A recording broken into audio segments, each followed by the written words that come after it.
Hi everyone, my name is Trinity Epling along with my co-host Jaden Jordan. We're here to remind you of the upcoming events and keep you in check with Point Pleasant Junior Senior High School.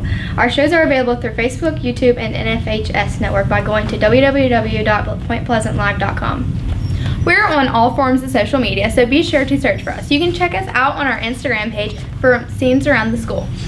We have a special segment on tap with Gabe Hall and Luke Blain that you will enjoy. Point Pleasant, this is your launch point.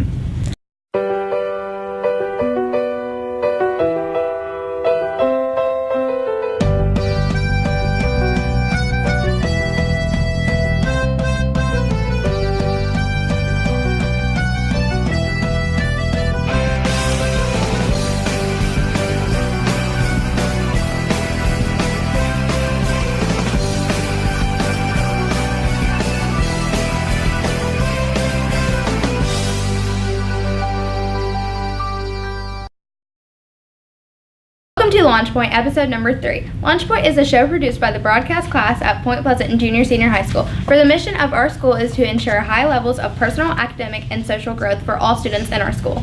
Now it's time for some news and announcements. More big news was released last night from the Point Pleasant Register regarding the development plans for the potential Jellystone Camp Resorts site in Mason County. There will be a public meeting on Thursday, October 11th at the First Church of God in Point Pleasant to allow public input on what they would like to see go in the campground. You can find more about this developing story by visiting the Point Pleasant Register website at www.mydailyregister.com. Another local announcement happened this week as the date and time for the block party was announced. The local Get to Point group has taken over the block party. It will happen on Thursday, October 25th at 6 p.m. on Main Street. Be sure to come out and enjoy. Now it's time for some school announcements. There will be a boys varsity soccer game tomorrow at Fairland High School, starting at 11 a.m. Cross country will be competing in Huntington at 3:30. WVU is offering a veterinary career day on October 20th. This will be free of charge for both middle and high school students. Information for this will be available in the high school office. The deadline for registration is October 4th. Teen Institute will be held on October 19th this year. Applications and information are available in the high school office. YLA signups are going on now. For anyone interested in this youth leadership program, see Mrs. Farley in room 206 for more information. A FAFSA workshop will be on October 1st in Lab 304 from 4:30 to 6:30. See Mrs. Grady for more details. This event is sponsored by Gear Up and will be open day for FAFSA. Today is a 3-hour delay, early dismissal, so enjoy your weekend. Point Pleasant High School. That will do it for today's news and announcements. Now it's time for Change My Mind with Gabe Hall and Luke Blain.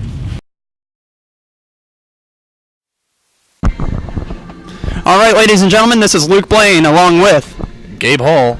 And we are here with Change My Mind. Today we'll be sitting out during both lunches with topics posted, trying to get people to change our minds. Let's see if they can. All right, ladies and gentlemen, we have our first contestant, Mr. Nolan. Mr. Nolan, what is your argument right now for Marshall being the better school? Marshall has superior alumni far and away. Really, as far as superior, do you mean more accomplished or just better personnel? Okay, I see. Well, some common sports figures have also graduated from Marshall, such as Jerry West. WVU. I'm sorry, I got my words mixed up. Such as people like Jerry West and other NFL, NBA players. Anything for that? Randy Moss, Chad Pennington. Okay. Now, is there anything else you'd like to say? I still haven't reached a final verdict as of now. I'm just going to put it to you like this. When I was looking at grad schools, I didn't even consider WVU. So if you don't recognize Marshall's superiority, you're actually, on a certain level, challenging my intellect, authority, and decision-making. Is that really what you're trying to do here, Luke? I'm just... Are you stupid? I am not. I am just here for... I am here for just a reasonable debate. That is all. All right. I can't quite say that my mind has been changed yet, but we'll see as lunch moves along. All right, we are back with one of Point Pleasant Live's very own Evan Cobb. Now, Evan, what is your argument against WVU? Randy Moss. Okay, I guess I can't say my counter argument to him now since he's gone, but mine hasn't changed. Oh, wait a minute. We have Gabe Hall, executive writer of Point Pleasant Live. I'd like to change that. That's not me. That's Taylor's job. I'm just a low-end writer right now, working my way up. But thank you for that. You're welcome. Now, what is your argument, sir? Well, truly, I like both. I like both teams. And, you know, as a West Virginia boy, you know, growing up near Marshall, but also being a WVU fan, I think both teams are just as good. I think they're both great, but WVU would be better than Marshall in a game. It's just a known fact. Right. Now, this whole thing is centered around the schools along with education, academics. So do you have any arguments for that? Not at all, dude. I'm not a very educated man. I don't know my words very well. I can barely speak, and I'm not very good on camera because I'm not an executive actor anymore. But I try my best. Yes, you do, Gabe, and thank you very much. Thank you very much. All right, and for another one is here Trayvon Franklin. Trayvon, what is your argument? Randy Moss. Randy Moss. Now, ladies and gentlemen, I would just like to point out that this past year, the Philadelphia Eagles had 4 players from WVU, and they won the Super Bowl. They also had one Marshall player too, but 4 WVU players. Randy Moss. Hey, say it with me now. On 3. 1, 2, 3. Randy Moss. There it is. Best football player on the planet ever. Randy Moss. Mine still hasn't changed. I'm sorry. I can't. All right, and we are back, ladies and gentlemen. Luke Blain along with... I'm Zach. All right, Zach, what is your argument for Marshall being better than WVU? Well, green's a good color. WVU, orange, blue, get out of here. Green's where it's at. Really? All right. I mean, I guess that's a decent argument, but I can't say my mind has been changed. I'm very sorry, sir. And we are back, ladies and gentlemen, with possibly my last interview of the day, the executive actor of Point Pleasant Live, Brady Sayre. Now, Brady, what is your argument for Marshall being better? I don't know. It's very homely. Not as far as a walk between classes. Definitely, I don't want to have to break my legs going up a hill. The gunshots at night is like pretty good at coaxing me to sleep. But there's gunshots at night. Like you don't fear your safety at Marshall? Just stay indoors and study like the rest of us. All right, are there any like athletic or academic arguments that you can make right now? No. All right. Okay, I'm sorry, but you did not change my mind today, Brady. What? Marshall has a better logo. Marshall has a better what? A better logo. Marshall has a better logo. Well, I mean, that's just one aspect. Others may argue that WVU... Oh, my God. Welcome to Change My Mind. Today we have Tanner Mitchell. And our first question is, how should a dog wear pants? And we're going to show you the sign real quick.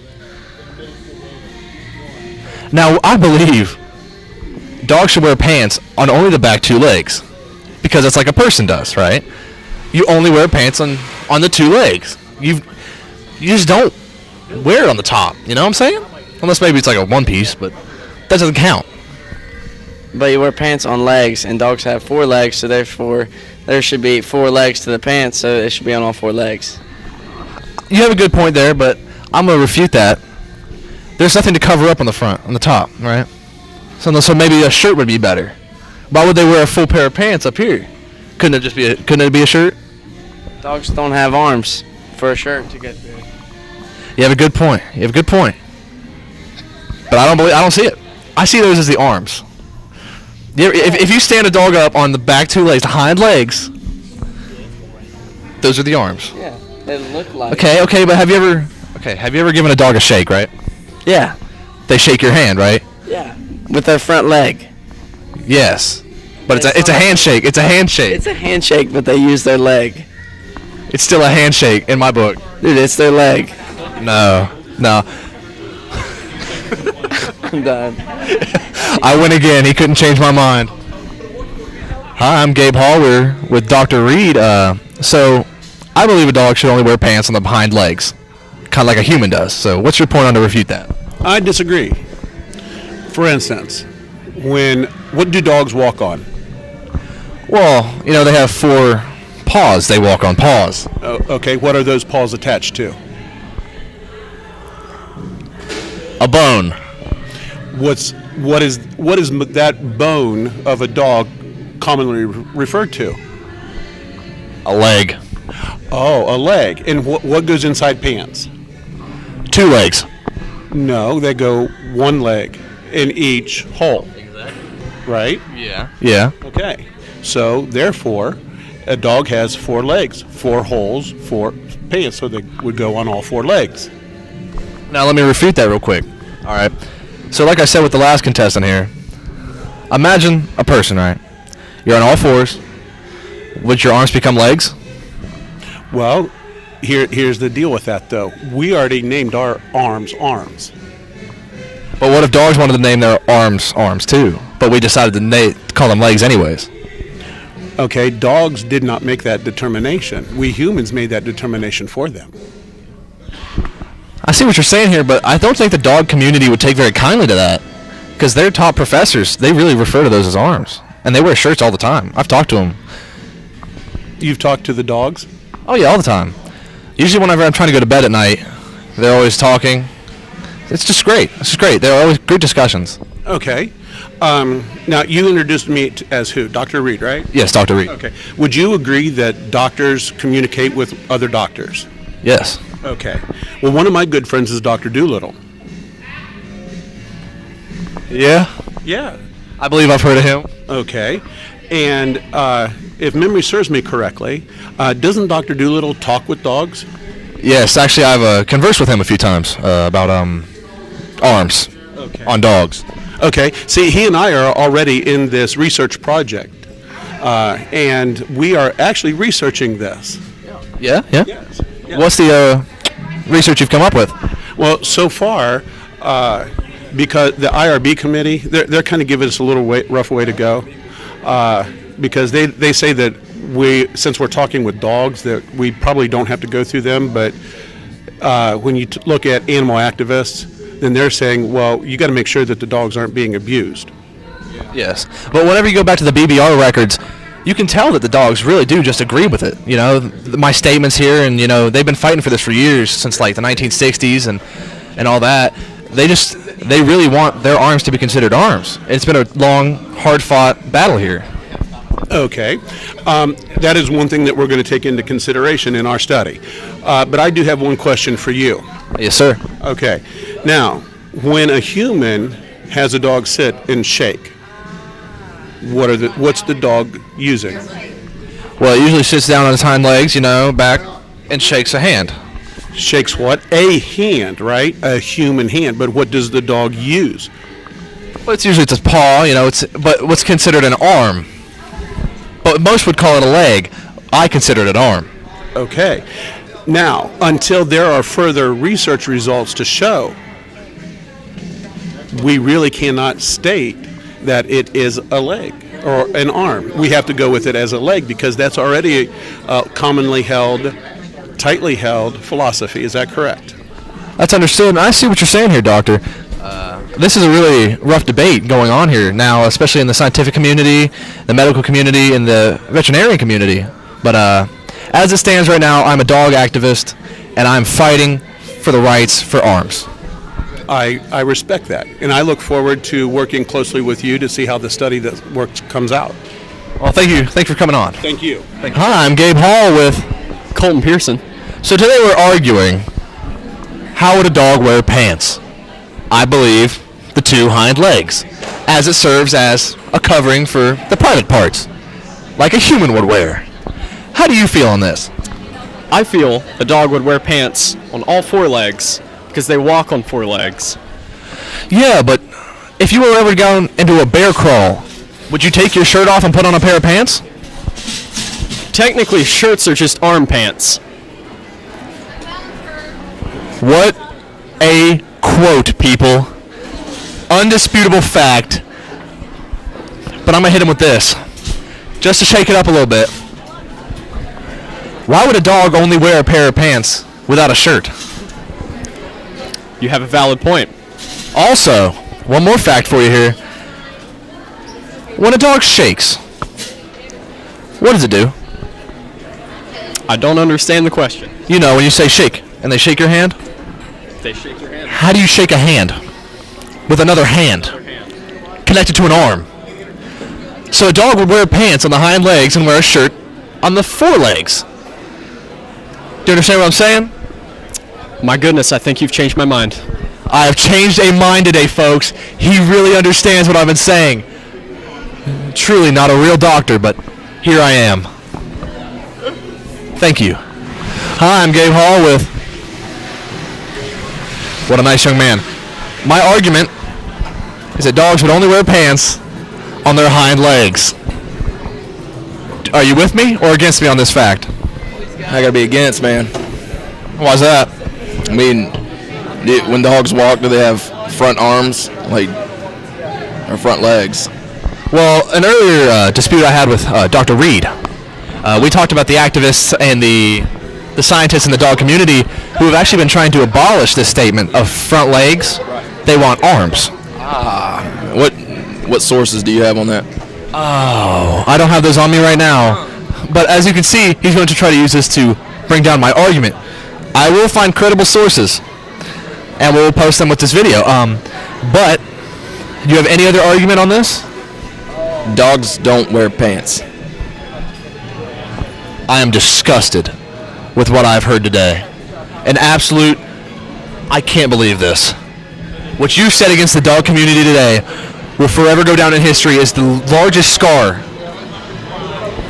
Yeah, I mean, I completely understand, but, you know, sometimes we got to take a step back, look in the mirror, and realize, you know, we got to look at the reality of things, what's going on in America in today's society. You know, dogs run rampant in town. They run rampant throughout the United States, constantly naked, without pants.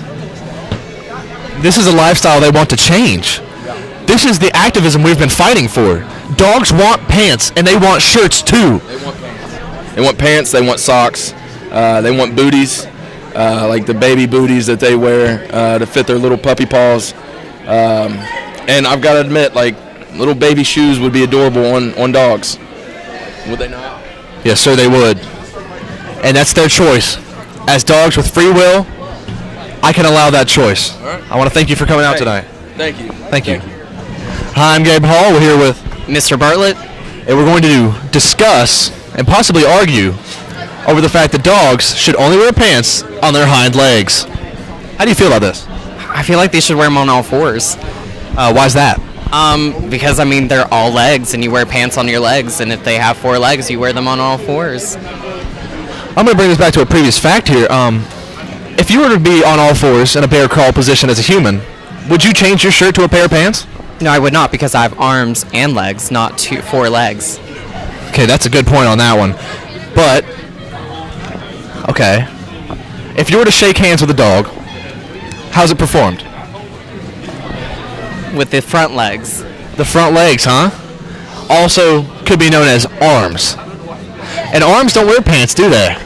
No. So if you understand what I'm saying here, you could be wearing a jacket maybe, or a shirt, but dogs are one of those species that just, you know, they don't like wearing shirts. That's true. But they do like wearing pants when they have them. Yes, and also booties. You know, the little baby booties, they love those. And they run around really weird when they do. And they wear those on all fours. Exactly. But those, the front ones are gloves. They're footies. They're booties. Booties, footies, whatever. Still gloves. I get gloves here. Gloves here. Nah, how do you feel about dogs wearing gloves? Dogs don't wear gloves.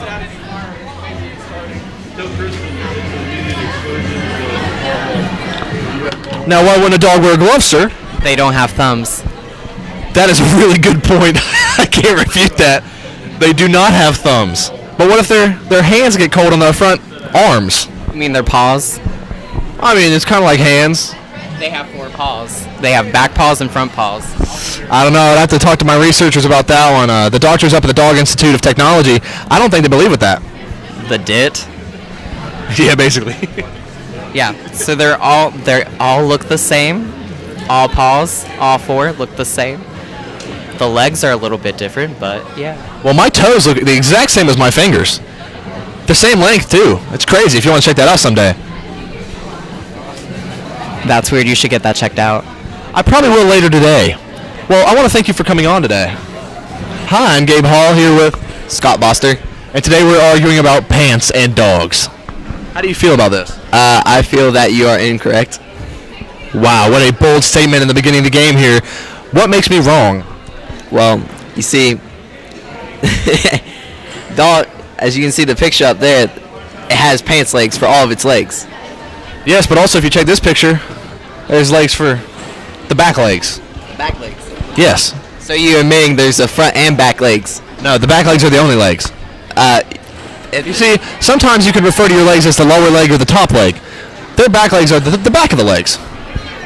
Well, then how do you explain the front legs? There are no front legs. They'd be the front arms.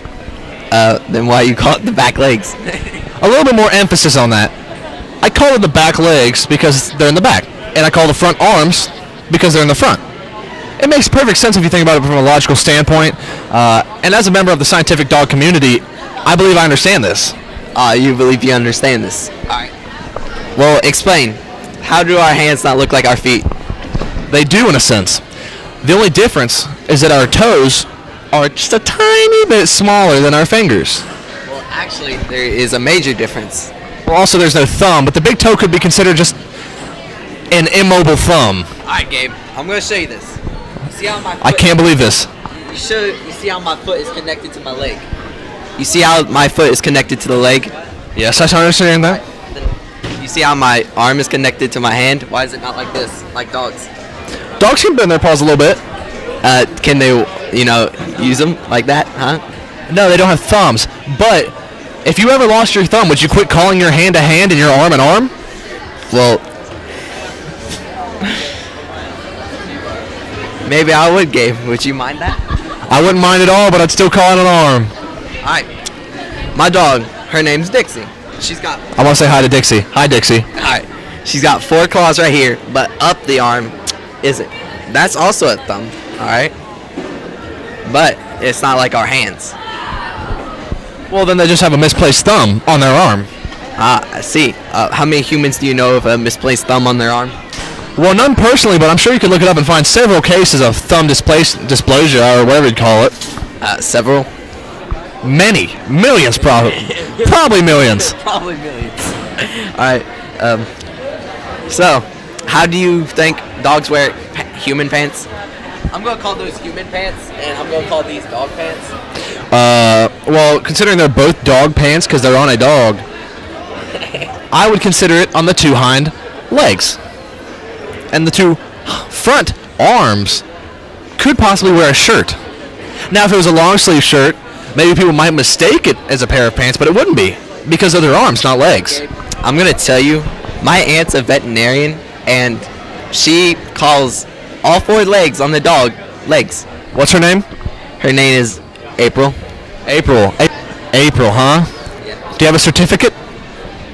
Does she have a certificate for that? Is she a veterinarian with a license? Can I see the license? I don't have the license on me. Then I can't believe this piece of information he's trying to feed me.